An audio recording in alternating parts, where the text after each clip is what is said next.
Corações queridos, que Jesus nos abençoe e que possamos compartilhar lucidez e bom senso. Encontra-se na nossa mão algo extraordinário. 20 capítulos sobre conflitos existenciais. E como nós não os temos, né? Ninguém aqui tem.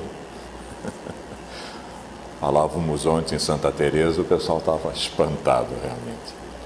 O que fez a nossa querida benfeitora?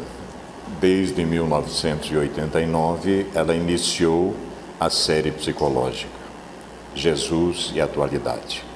E nós nos envolvemos realmente de pescoço, porque se tratava de nós mesmos. Descobrimos que ela falava para que fizéssemos uma viagem para dentro de nós. E deu certo, meus queridos. Todos aqui farão a viagem. Todos. Aqueles que já fizeram, ótimo. A gente está encontrando coisas surpreendentes. Surpreendente. Essa é a 13ª obra da série, são 16, né? Ela publica Conflitos Existenciais através do nosso querido Divaldo Mãos Abençoada em 2005. E esta obra tem uma particularidade. Gênese do conflito, desenvolvimento do conflito, terapia de libertação do conflito. Coube a nós a 3ª parte, porque fizemos uma homenagem já no início do ano na CEPAL, de alguns conflitos existenciais, não todos, mas reunimos vários companheiros e cada um de nós, então, fazíamos, num trio, fazíamos um conflito trabalhando. Nós trabalhamos, então, a parte do ressentimento, a parte 3ª, que é a libertação. Veja, concluímos agora o simpósio, quarta-feira. Por incrível que pareça, muita gente não tomou conhecimento da homenagem que fizemos aos 25 anos da série psicológica da benfeitora, que é um anjo azul-violeta que tenta nos despertar para que a gente volte para o caminho, né? Exatamente. Ela descobriu o caminho e nos propõe a isso. Então, esta é a obra, a 13ª, e daqui nós tiramos, então, do capítulo Ressentimento, a 3ª parte do capítulo. Mas ela aborda que tem 20 conflitos existenciais. Interessantíssima obra, não pode faltar na nossa cabeceira, porque se trata exatamente de nós próprios, a nossa problemática, né? Bem, meus queridos, o ressentimento e a sua terapia libertadora. A pergunta que se faz desde o início, já nós pretendemos respondê-la no final, se vale a pena ressentir, se vale a pena constantemente estar alimentando aquela coisa, e a consequência disso no organismo, na nossa vida. E vale a pena a gente ressentir, né? É isso que ela vai enfocar aqui. E a gente vai ver, então, que essa mudança de comportamento mental vai gerar uma posterior alteração de conduta emocional. Eu já não vou ver a vida assim, né, achando que eu sou vítima dela. Vão surgir os desafios e os óbitos constantemente, porque este é um mundo de provas e expiações. Não tem como fugir disso. Nós temos que nos inserir dentro de um contexto. Nós estamos aqui por 2 razões fundamentais, né? Resolvermos as nossas encrencas atávicas, problemas sérios no passado, quando cristalizamos essas situações, e estamos também sendo provados, avançando cada vez mais. Então, quando a gente descobre isso, a gente vai entender por que a benfeitora diz no Evangelho segundo o Espiritismo que a dor é uma bênção que Deus envia para seus eleitos. Eleitos, meus queridos, é quem acorda para a vida. É quem sabe que não é mais um corpo que tem uma alma e que precisa ser salva por seres mais imperfeitos do que nós. A gente engoliu isso, aceitou até agora não dá mais. Agora eu sou um espírito imortal. Eu tomei um choque quando descobri. Viajando no espaço e no tempo, né? Herdeiro do universo e chorando pitangas. Não pode, né? Então, nós somos alguma coisa muito melhor. Bem, aqui está então o projeto, como foi feito na CEPAL, né? A gente já falou sobre isso, então A nossa responsabilidade é tratar da terceira parte, que é o ressentimento e a sua terapia libertadora. Então nós fizemos vários projetos desses capítulos do livro. Isso é apenas uma síntese. Mas nós vamos seguir buscar compreender estas ideias principais. É um caminho ascensional para a lucidez e o bom senso, né? Irracional vingança, indefectível e tenebrosa. O cérebro desmemoriado e atemporal. Vamos ver uma coisinha interessante aqui que a gente descobriu. Nós vamos tratar o assunto também sobre a ótica da psicologia convencional, acadêmica, materialista, e nós vamos ter surpresa como eles estão avançando também, né? Os estímulos para desenvolver as forças psicológicas dos sentimentos orientados para as virtudes. Ah, meu Deus, como dizia Emílio, né? Era só isso que eu queria da vida. Uma verdade chinesa, né? Corroedor dos sentimentos nobres do coração e a força única. O Wagner já deu a dica no início, né? Capaz de vencer a agressão invigilante e a perseguição doentia.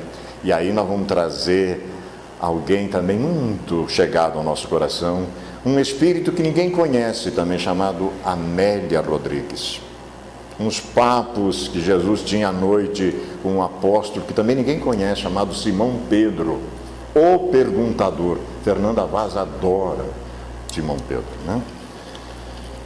Premissa primeira, da onde partimos? A constatação de advertências lúcidas e graves proposta pela ciência do infinito. Já viram essa expressão? O Espiritismo é conhecido assim nos bastidores como a ciência do infinito. Encarnações e mais encarnações, meus irmãos. Podemos ficar certo disso, né? Há exatos 157 anos, ou seriam há mais de 2000 anos, completamente desconsiderado. Uma sociedade que não dorme atualmente, ronca, e vira as costas para isso. E agora uma nova tática dos adversários do Espiritismo, não sabe a bobagem que estão fazendo? Não falar nada, silêncio total, rede silêncio, não se fala sobre o Espiritismo, porque cada vez que batem no Espiritismo é tragédia. As pessoas estão despertando e vão ver se é o que é que está por trás disso. E aí, uma beleza. Então não se fala mais. Antes atacava-se, agora não se fala mais. Podem ver que rede silêncio total, né?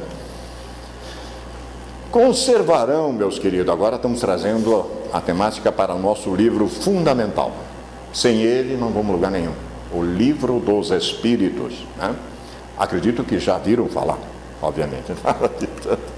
Conservarão o ressentimento um do outro no mundo dos espíritos, na outra dimensão. Dois seres que foram inimigos no mundo físico? Parece incrível, mas como é que eu não enxergo estas coisas? Tem que garimpar, tem que buscar. O Livro dos Espíritos lê-se também nas entrelinhas. Aprendi com Wagner Bassélio, já viram falar dele, não? Embora ele seja meu filho do coração. Não, dizem os benfeitores, compreenderão que era estúpido o ódio que se votavam mutuamente e pueril o motivo que o inspirava. Agora o detalhe, o Espiritismo sempre tem um senãozinho, viu? Sempre terá um senão. Apenas os espíritos imperfeitos conservam uma espécie de animosidade enquanto não se purificam. Quer dizer que enquanto a gente não se purificar, a gente está se engalfinhando. Ó. Se foi unicamente o interesse material, dá para ler um pouquinho, né?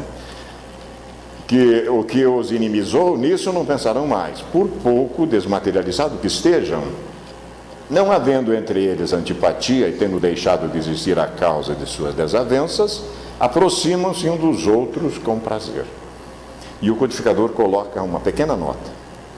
Sucede como entre dois colegiais que, chegando à idade da ponderação, reconhecem a puerilidade das suas dissensões infantis e deixam de se mal querer, né? Isso, obviamente, é em tese, porque há exceções, nós vamos ver. Essa é a questão 293. Agora, um pouquinho mais aprofundado. Que sentimento anima, depois da desencarnação, aqueles a quem fizemos mal nesta esfera? Como é que será? Há um sonho que eu tinha no tempo recorrente, num duelo bobo, o caso, 2 bêbados, doido, com um colega, espadachim, eu tirei a vida física de um colega muito querido.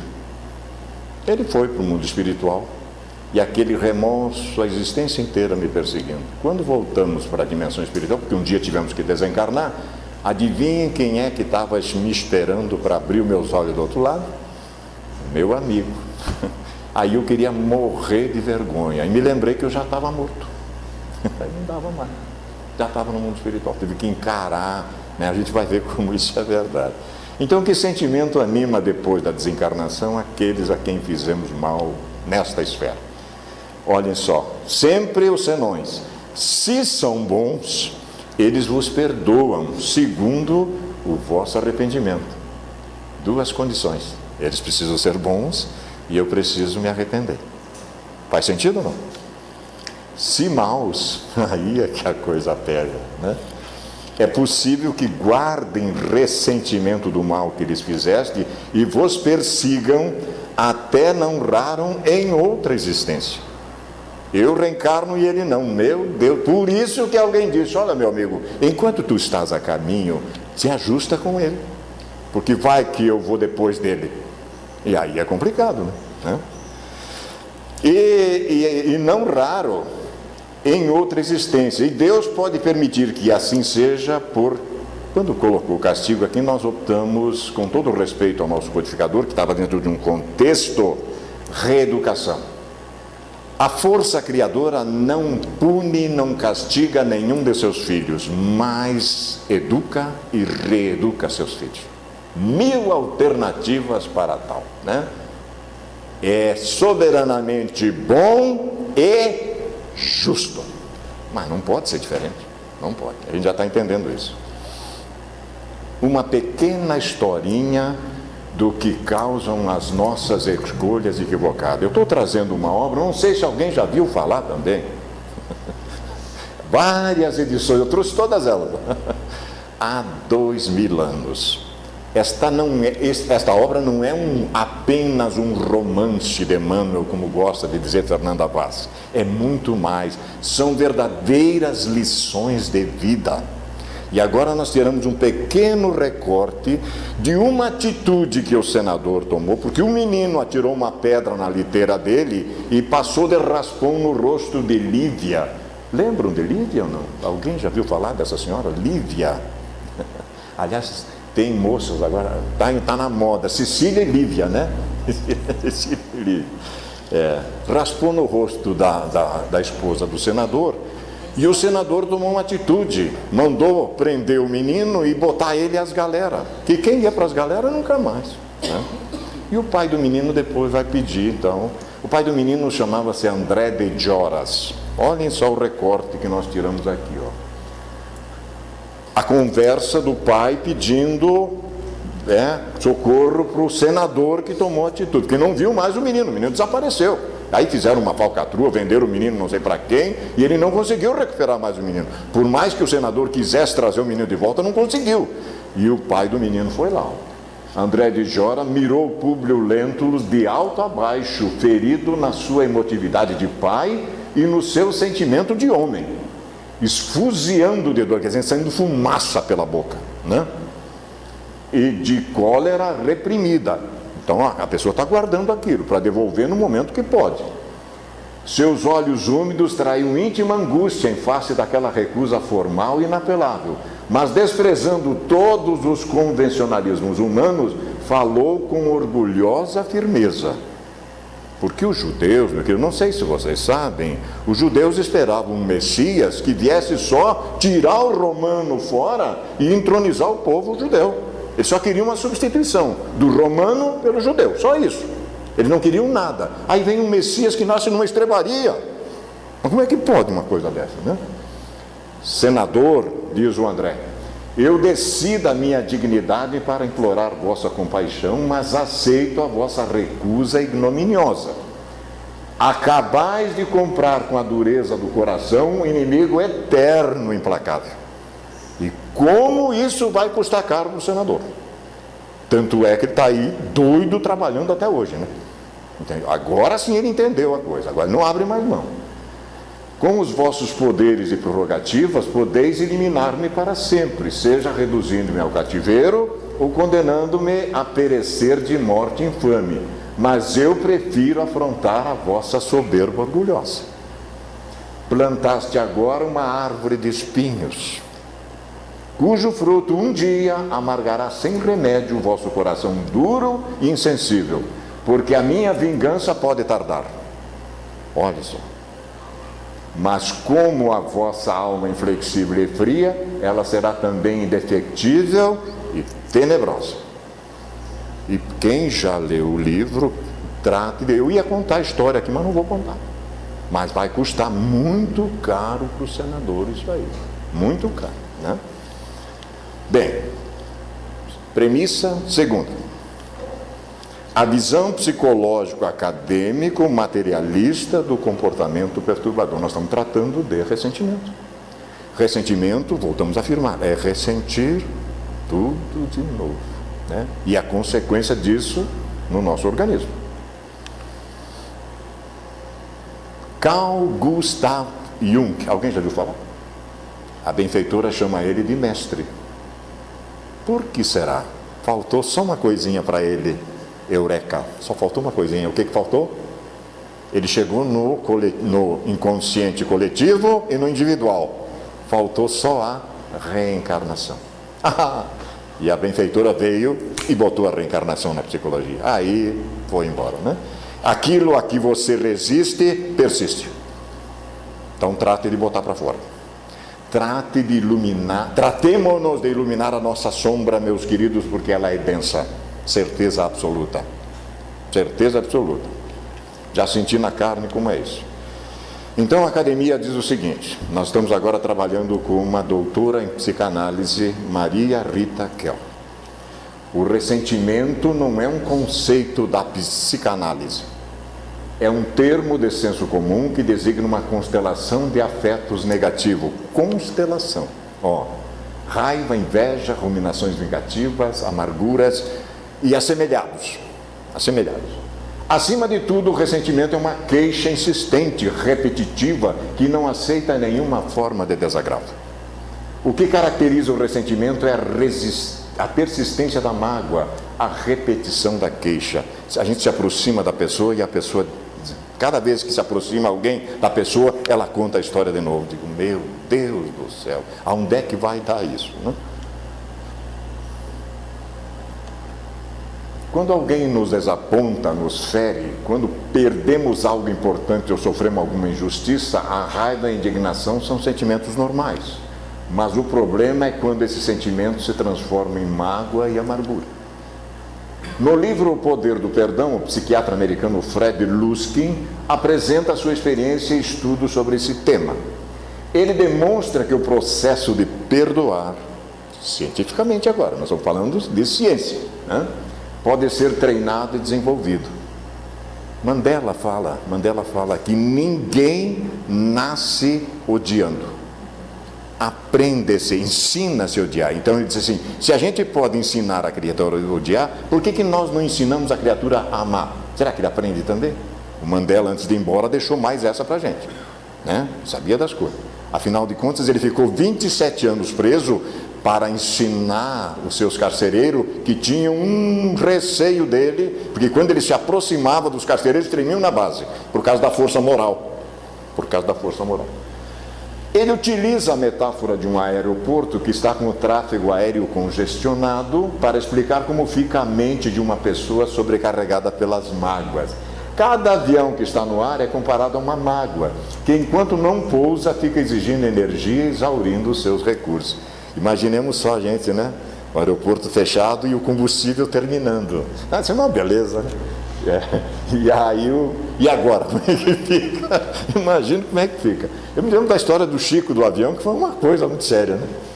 O Chico também entrou na onda, todo mundo começou a berrar, e o benfeitor disse, mas o que é isso? Né? Mas o senhor não vê, está todo mundo gritando, eu estou gritando também. Aí ele falou, mas pelo amor de Deus, então morra pelo menos com dignidade. E recolha, isso significa. Bem, quando guardamos mágoas, o nosso cérebro produz substâncias químicas e hormônios ligados ao estresse. Olha aqui, ó.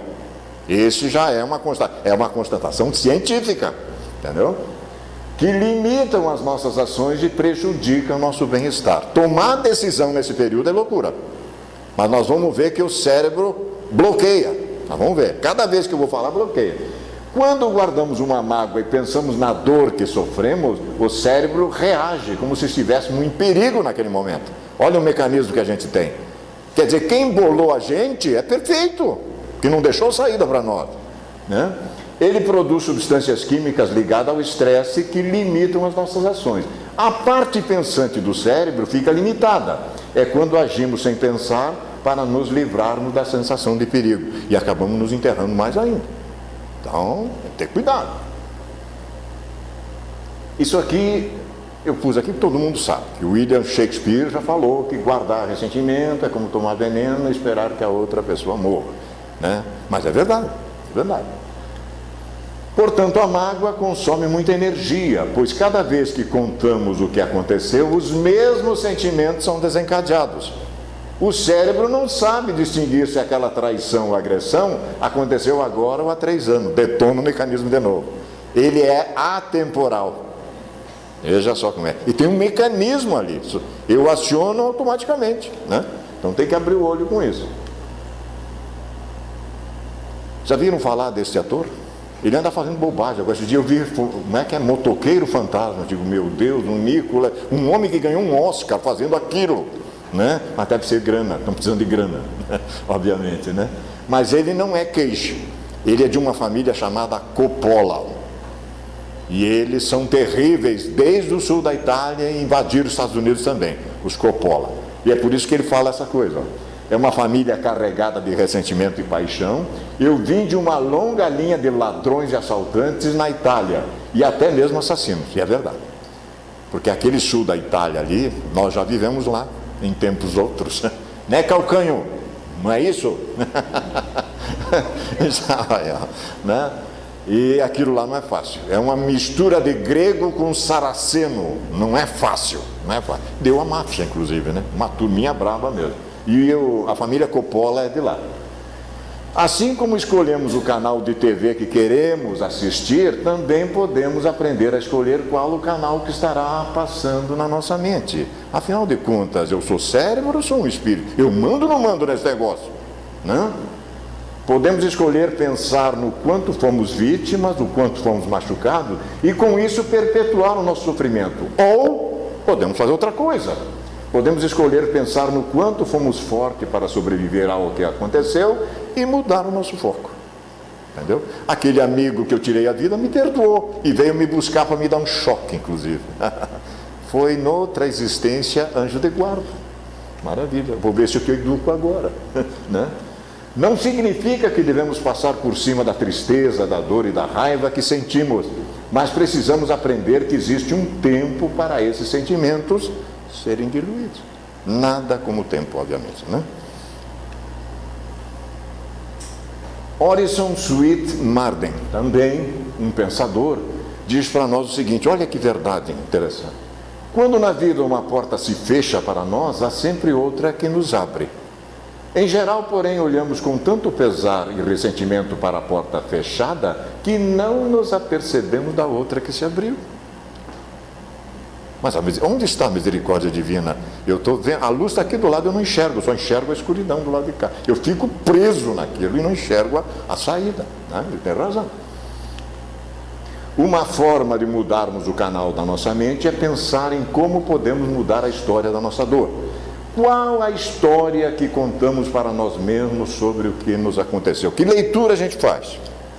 Relembrar o fato, falar disso inúmeras vezes, ficar no lugar de vítima dentro da história que contamos, nos dá a sensação de que o sofrimento que passamos não será esquecido e que, se abandonarmos esse lugar, quem nos fez sofrer ficará liberado de pagar pelo que fez. Mas Jesus manda que a gente não julgue, deixe isso para lá, não julgue. Mas conservar a mágoa nos mantém ligados de forma ineficaz à pessoa que nos fez sofrer. Isso já é coisa da academia. Eles já perceberam isso. Ó. Vamos ver depois no viés espírita que a coisa é mais complexa ainda. O outro provavelmente não está sofrendo nem mais nem menos, só porque mantemos a mágoa dentro de nós. Está nem aí. E eu estou remoendo a coisa ali. Cada vez que contamos a história da nossa dor, ressaltando o quanto fomos vítima daquela pessoa, enfatizando o quanto ela foi cruel conosco, continuamos dando poder a ela. Pode uma coisa, né? Olha só. Ficamos presos num papel que não deveria ser mais o nosso. Precisamos ultrapassar esse momento, precisamos nos curar. Que tal parar um pouco e reformular a história da nossa dor? Sem forçar acontecimento e inocentar ninguém, mas colocando um foco nas nossas atitudes, no que fizemos e podemos fazer algo de construtivo diante do que nos aconteceu. Costumo dizer sempre, a partir de agora, de um limão a gente faz uma limonada. Sem dúvida. Já não estou dando tanta importância assim. A ponto de aprender com Mahatma Gandhi, que ele disse assim, disseram a ele, mas o senhor não vai perdoar os ingleses? Não. Por que o senhor não vai perdoar? Porque eles não me ofenderam. Quer dizer, ele já estava em outro nível de compreensão, né? Tanto que usou a não violência para libertar a Índia do tacão britânico. Só uma dor Mahatma Gandhi levou para a espiritualidade. Não conseguiu fazer com que muçulmanos e hindus vivessem juntos. Vocês viram o que aconteceu? Só vê o filme. Tiveram que criar o Paquistão para levar os muçulmanos para lá. E quando aquelas duas filas se encontraram, quase se mataram. Quase se mataram. Queriam se arrebentar de tanto ódio que um tinha do outro. Muçulmanos e hindus não conseguiram viver juntos. E ele liberta a Índia do Império Britânico, sem uma gota de sangue, né? Sem uma gota de sangue. Guardar mágoas, meus irmãos, traz prejuízo à saúde do nosso corpo. Isso é ciência acadêmica que está dizendo.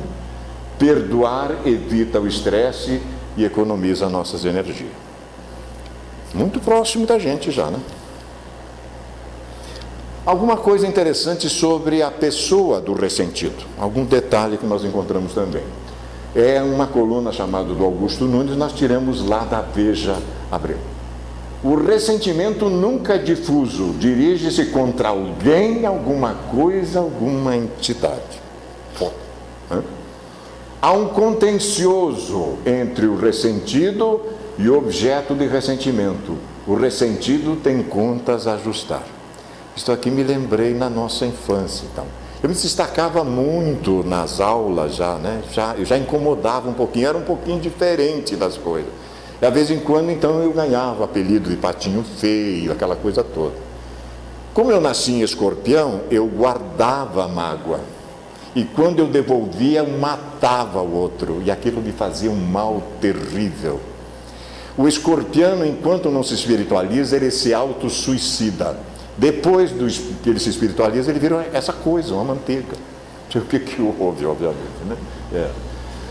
Para o ressentido, o desejo de vingança é suficiente. O ressentimento é uma revolta e, simultaneamente, o triunfo dessa revolta. O ressentido, invariavelmente, acredita que sua infelicidade resulta do erro de outra pessoa ou de um grupo. É tua a culpa se ninguém me ama. Que bobagem, né? Raciocina o ressentido. É tua culpa se estraguei minha vida e também é tua culpa se estragaste a tua. Ele está fora. Ele fica fora, né? O ressentido atribui todos os erros ao outro. Não consegue aguardar em silêncio o momento do acerto. Explode frequentemente em amargas recriminações. Eu já era um ressentido muito diferente um pouco. Era um pouquinho diferente. Eu guardava a mágoa. O ressentido não sabe amar e não quer amar, mas quer ser amado. Olha que coisa engraçada. Mais que amado, quer ser alimentado, acariciado, paparicado, alimentado, saciado. Não amar o ressentido é prova de maldade. Olha aqui. Então isso nós tiramos de lá só para ilustrar um pouquinho, fazer aqui um contraponto. Agora eu sei que a coisa vai ficar meio complicada. Olha o que dizem esse senhor, né? Toda mulher bonita, olha o que ele conta, toda, olha a loucura desse cara, leva em si como uma lesão da alma o ressentimento. É uma ressentida contra si mesmo. Eu fiquei pensando, por que esse cara escreveu isso? Ele deve ter abordado uma dama bela e levado um fora tremendo. Só pode, pô, né? que não é verdade, né? Não é verdade. O conceito dele não é verdade, obviamente. Mas ele escreveu isso, né? A memória do ressentido é uma digestão que não termina. Friedrich Nietzsche, filósofo germânico materialista até os dentes, entendeu? Mas disse uma verdade. Não é verdade? Olhem só aquilo ali, ó. Disse uma verdade, né? Sobrinho da soberba, primo da ira e irmão da inveja. Eu não sabia esse parentesco todo aí, ó. O ressentimento não deve ser confundido com nenhum dos 7 pecados capitais. Exibe singularidade suficiente para tornar-se o 8º. Olha, tem mais uma, tem 8 agora. O ressentido, explica a psicanalista Maria Rita Kell, não conseguiu responder em tempo a uma agressão real ou imaginária e rumina a vingança que não será perpetrada. Ficará estacionada na amargura que envenena a alma. De novo o conceito, né? Para poder sentir-se um homem bom, o ressentido precisa acreditar que os outros são maus. Olha uma coisa dessa. Olha que o troço é complicado, né? Tudo conceitos acadêmicos, né? Acadêmicos. Premissa terceira. Agora nós vamos chegar aonde desejamos aqui. À luz da psicologia, da psicanálise, da psiquiatria, essas ciências todas aí iluminadas pelo viés da psicologia positiva, a doutrina espírita. Vamos ver agora como é que fica essa situação nessa premissa fundamentada na obra da benfeitora. E eu digo Freud, né? E ele disse uma coisa interessante. Em última análise, quando não tem mais jeito, precisamos amar para não adoecer. Por mais complicado que ele foi, porque tudo era problema da libido, aqui ele já colocou um conceito mais interessante, né? Bem, nós fizemos uma síntese da primeira parte, feita por outra companheira lá na CEPAL. Freud, mediante a sua psicologia negativa sobre a natureza humana, considerava a religião, ciência, moralidade como defesas elaboradas contra os conflitos humanos básicos que permaneciam ligados à agressão e à sexualidade. Como a gente não entendia, então a gente criou aquilo na cabeça dele. A gente criou aquelas fugas, e para ele são tudo fugas, né? O seu modelo, o seu paradigma, opõe-se ao conceito de que o bem-estar, a felicidade, tenham origem na natureza do homem e da mulher, não confirmando a possibilidade de que o ser humano possa nascer bom e nobre. Vejam só, mas não é assim. Mas veja como, por isso que a benfeitora chama a psicologia de Freud de negativa, né? Em realidade, para ele, todas as repressões dos conflitos básicos que resultam da ansiedade que proporcionam, transformam a energia que funciona como o acionador dos comportamentos, conduzindo a sociedade, a cultura e a civilização, tanto à grandeza dos sentimentos como ao seu desvario, né? Então, realmente, era muito negativa a psicologia dele. Então, essa foi a parte primeira feita por outros companheiros, só tirei um slide deles, que era a causa psicológica do ressentimento. O ressentimento permanece como um especial arquétipo, que arquétipos são marcas profundas, né? Sombra densa dominando os sentimentos humanos. Veja o contraponto que é feito isso. Aumentando o comportamento conflitivo, quando seria ideal liberá-lo da conduta, mesmo quando iniciando os passos de equilíbrio e da afirmação dos seus valores éticos, dos quais decorrem o bem-estar, a saúde em várias expressões, alcançando o luminoso, que é realmente o equilíbrio entre o self e o ego, né? Então a gente ilumina o self e acaba iluminando, incorporando o ego, aí a coisa fica mais fácil. Eu começo a mergulhar, reencarnando cada vez com mais equilíbrio, com menos sombra densa. A um passo de distúrbios graves, os indivíduos biliosos que perdem a calma por qualquer coisa, facilmente acolhem o ressentimento em que se comprazem, alterando o comportamento já doentio e mergulhando cada vez mais no poço sem fundo da amargura. Ei-los que transitam pelo mundo infelizes, cabisbaixos, sucumbidos ou exaltados, rancorosos, despejando dardos violentos a qualquer contrariedade, justificando a insânia coletiva e desejando agravamento das ocorrências infelizes até a consumação geral pelo caos que gostariam tivesse vigência imediata. O bom é que acabasse tudo já. Nada obstante, tudo poderia ser resolvido com imensa facilidade, com uma boa dose de compreensão, de tolerância e de compaixão. Essa foi a segunda parte, então, efeitos perniciosos e transtorno emocional do ressentimento. Se não me engano, foi a Janaína Arruda que fez essa parte. A visão nova, agora, da psicologia positiva, que reage à proposta freudiana a respeito da personalidade humana, procura entender de maneira muito diferente as emoções, ensejando-lhe uma conduta otimista, na qual devem permanecer como assinaladores de fronteiras a bondade, o perdão, o prazer, as gratificações do sentimento, a esperança e a fé, a confiança, o cultivo das virtudes, a busca e enriquecimento pela sabedoria, o amor pela humanidade, a coragem e a justiça, a espiritualidade e a transcendência do ser. É outra coisa. É outra coisa, é outra proposta realmente, né?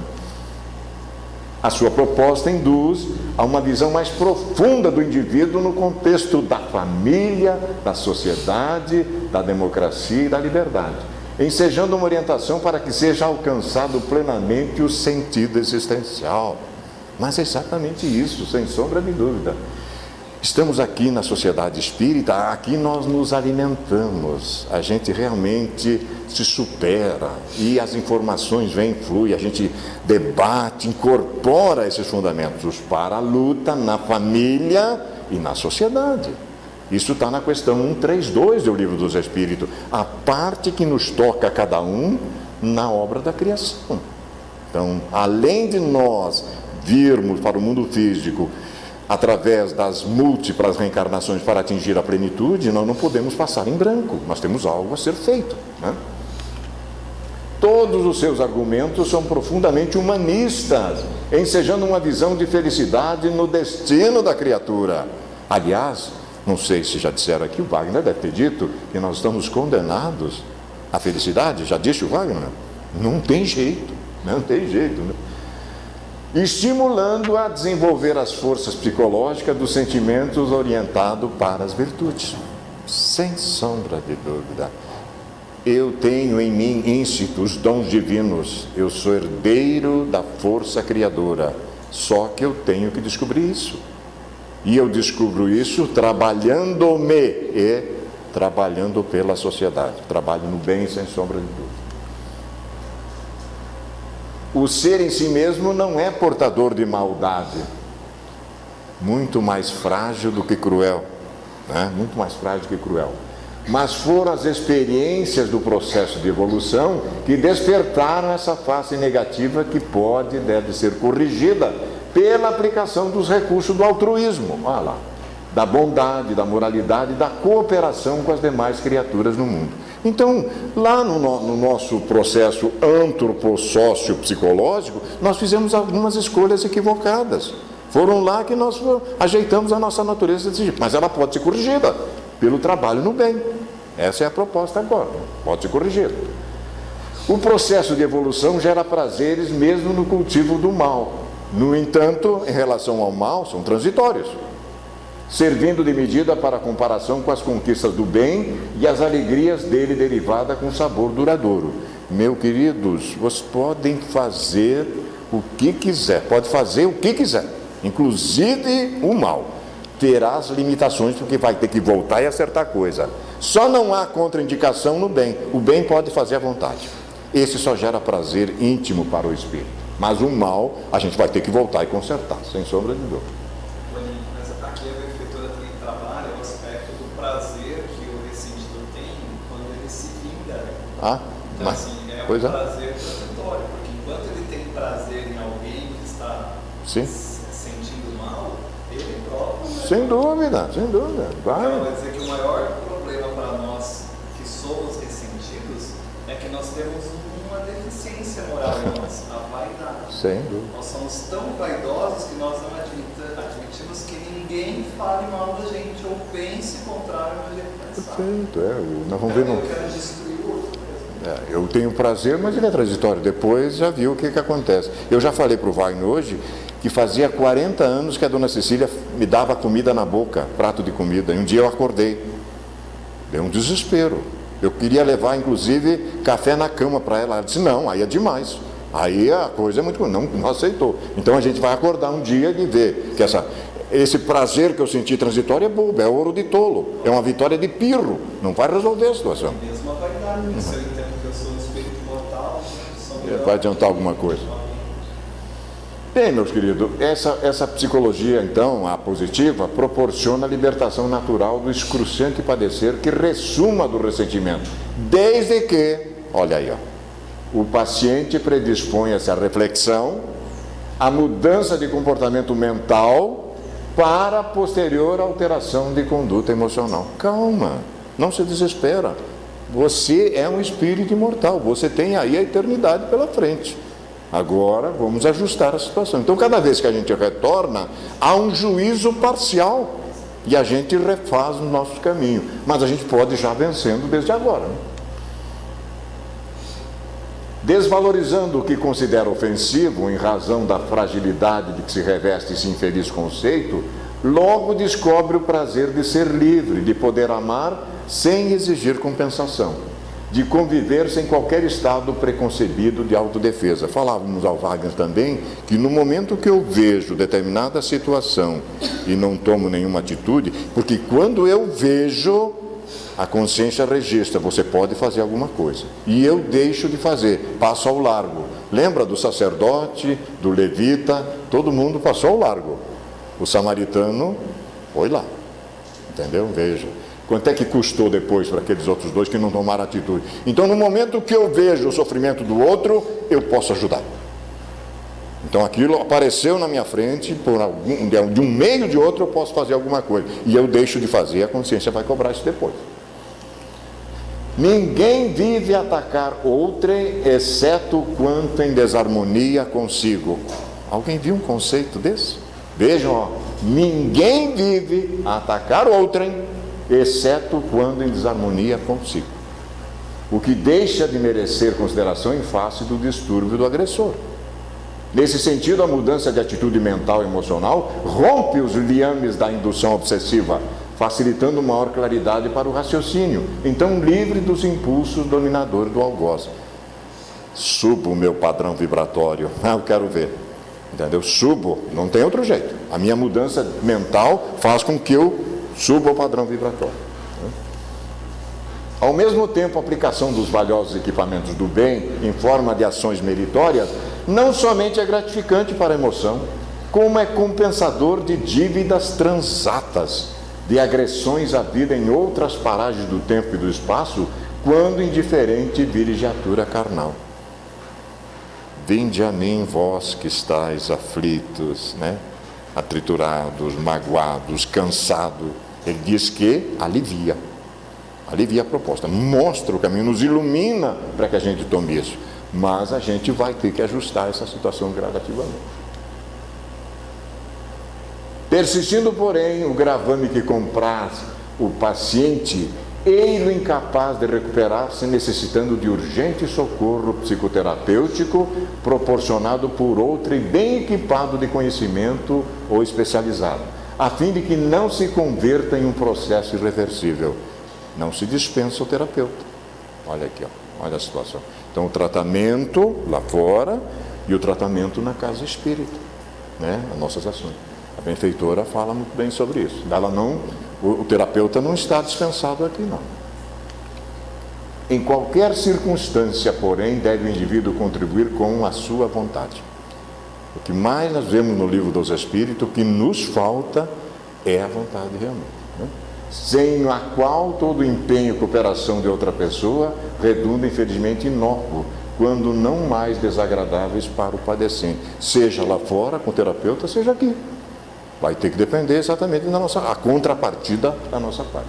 Então, essa foi a terapia libertadora, E a gente caminha então para essas considerações finais.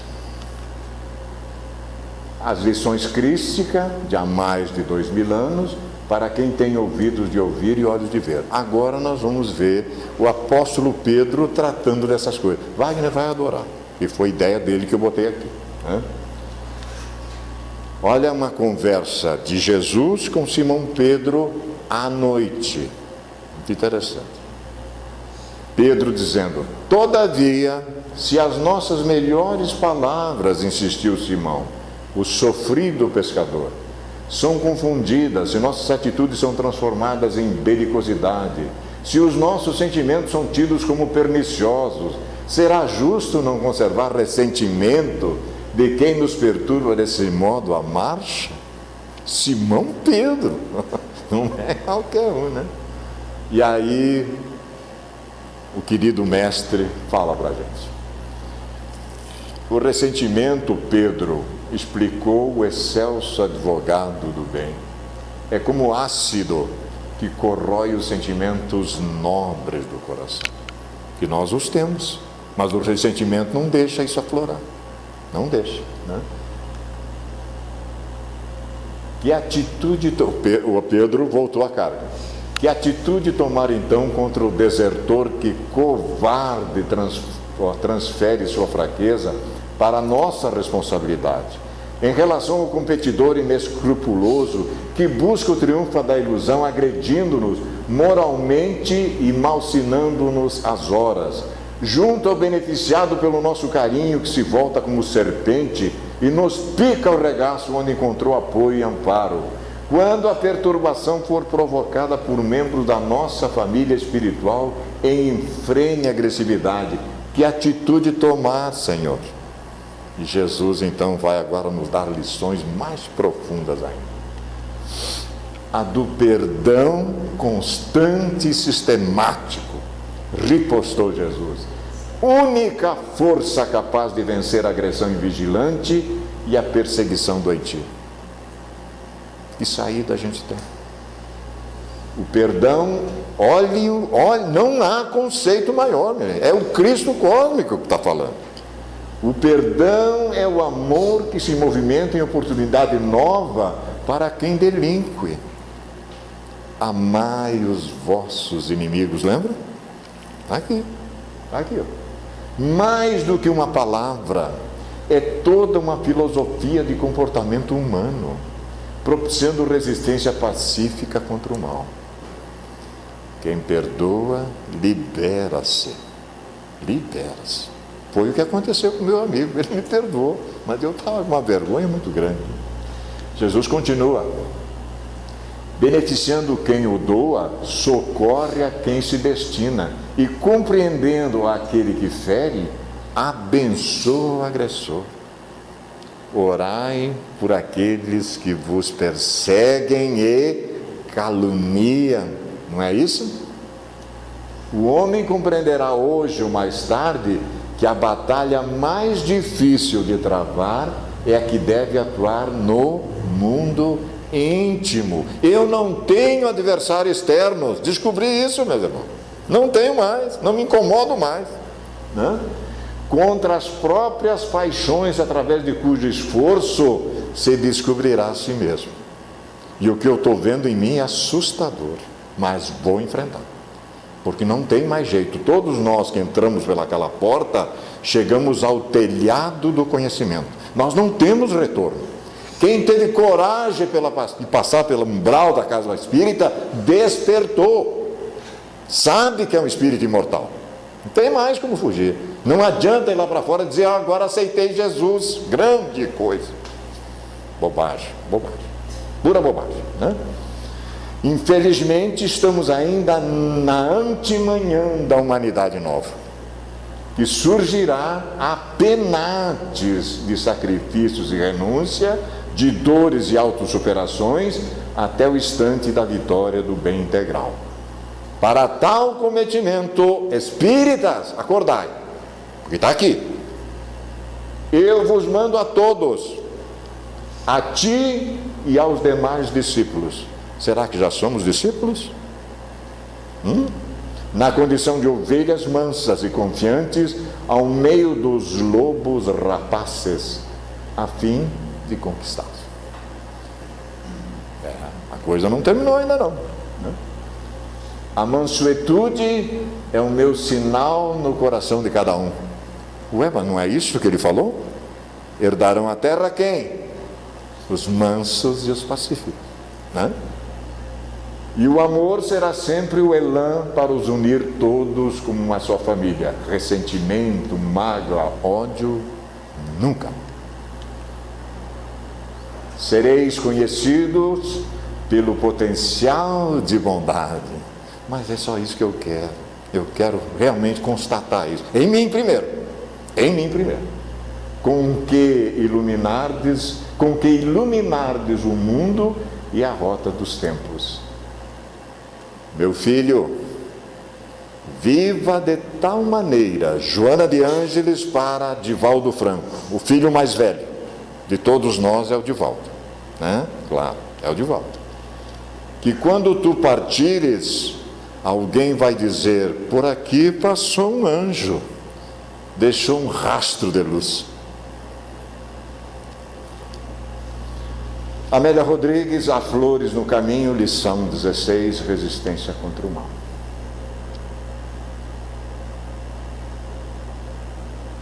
Tomé não acreditava que ele estava ali, viram? Isso é Jesus mostrando: Tomé, toca. Deve ser uma coisa constrangedora. Um discípulo do Cristo, toca, Tomé. Ele materializou-se, porque ele apareceu para Miriam ainda em espírito. Miriam deu para ver que ela era vidente. Ela era vidente, apareceu para vários, mas houve casos em que ele se materializou. Aqui foi um. Então ele apareceu depois que ele desencarnou, como para vidente, e se materializou, né? Mas a mensagem que nós vamos deixar para refletir é esta: o ressentimento, Simão, é como ácido que corrói os sentimentos nobres do coração. Ressentimento, mágoa, ódio, nunca. Respondendo ou perguntando de novo: vale a pena ser ressentido?